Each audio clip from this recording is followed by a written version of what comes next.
Welcome to The Explainer. You know, when we think about arguments for God's existence, we usually look up, right?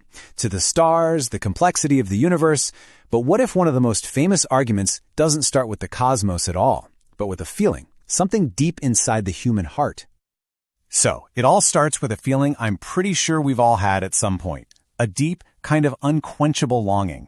That's what the philosopher Blaise Pascal is talking about here. He actually called it an infinite abyss, this empty space inside that we try to fill with all sorts of things, but somehow nothing ever really truly fits.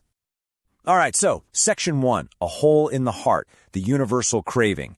And this isn't a new idea. Not at all. Philosophers and theologians have talked about this for centuries. It's often called the God-shaped hole in our hearts, this idea that there's a universal craving for something more. And St. Augustine, well, he nailed it with this quote. The idea is that this restlessness we feel isn't just random anxiety. It's a sign. It suggests we're all searching for something infinite, and that the finite things of this world, career success, money, pleasure, even great relationships, they're just never going to be enough to fill that void. Okay, next up, the argument from desire, a logical framework. So, how do we get from a vague feeling to a logical argument for God? Well, this is where the writer C.S. Lewis comes into the picture. He famously framed this whole idea, and it was later developed into a more formal, step-by-step proof. And this quote from Lewis really gets to the heart of it. His point is actually super intuitive. Think about it. We have a desire like hunger, and food exists to satisfy it. We have thirst, and water exists. Our natural desires seem to have a corresponding satisfaction. So Lewis asks, if we find this one desire inside ourselves that no experience in this entire world can touch, what's the most likely explanation? Well, maybe it's that we were made for another world entirely. And here's how that idea gets boiled down into a formal, logical argument. Let's walk through it. Step 1 basically says every innate natural desire has something that can satisfy it. If not, the universe is just absurd, a cruel joke.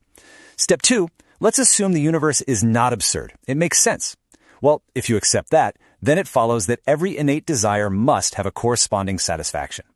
Now, step 4 is the big one. Humans have this deep, innate desire for the divine. So, if all that is true, the conclusion is pretty clear. Therefore, God exists as the satisfaction for that desire. See how it works? To reject the conclusion, you've got to challenge one of those earlier premises. All right, Section 2. 2 atheist responses, finding a flaw. So, if you're not convinced, how do you get out of that logical chain? Well, there are basically 2 main paths an atheist can take to respond to this argument. Okay, so here are the 2 big ways to refute it.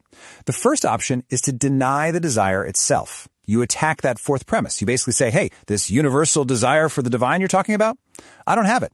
The source points to an ex-Christian named Ryan who says exactly that. He just doesn't feel that God-shaped hole. The second path is, well, it's a lot more intense. You deny that the universe makes sense. You go after the second premise and just say, you're right, the universe is absurd. This is the view championed by people like the philosopher Bertrand Russell.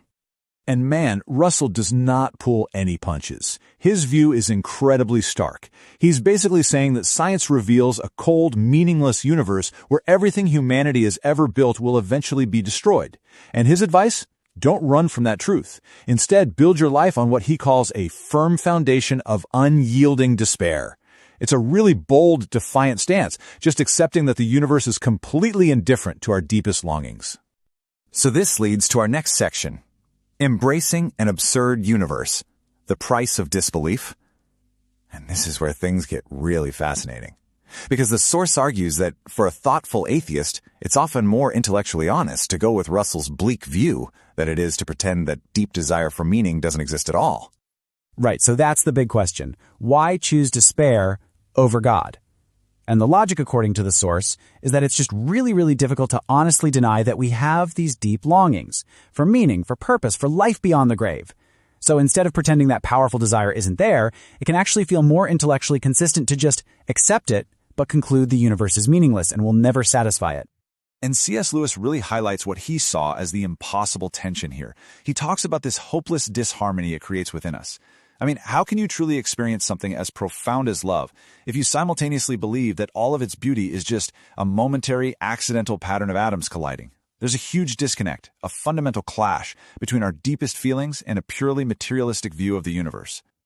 Okay, which brings us to a really crucial point in our final section. Hope, not a proof. Reframing Lewis's intent. We have to ask, Was this whole thing really intended to be an airtight, logical proof to convince a skeptic?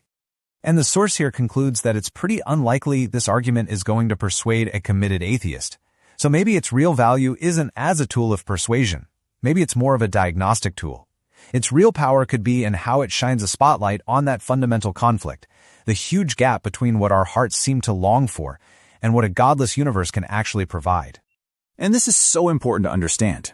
If you look at the original context from Lewis's book Mere Christianity, he wasn't presenting this as some kind of knockout proof for skeptics. He was actually writing to believers. He was describing the Christian virtue of hope, and he framed it as a deep longing for our true country, a kind of homesickness for a place we've never actually visited. So, in its original context, this desire isn't supposed to be a piece of evidence in an argument. It's meant to be a compass.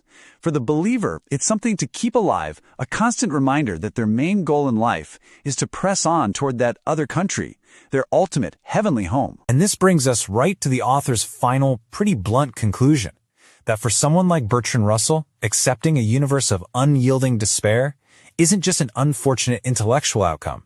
The source argues it's a price someone is willing to pay to get what they really want, a universe without God in it. And this is the final dilemma the source leaves us with. Is rejecting the argument from desire a purely intellectual choice, a cold, rational acceptance of an absurd universe? Or is the author right? Does that choice actually stem from something deeper, a fundamental resistance to the idea of a divine authority? It's a question that pushes this whole debate beyond logic and reason, and deep into the realm of faith and motivation.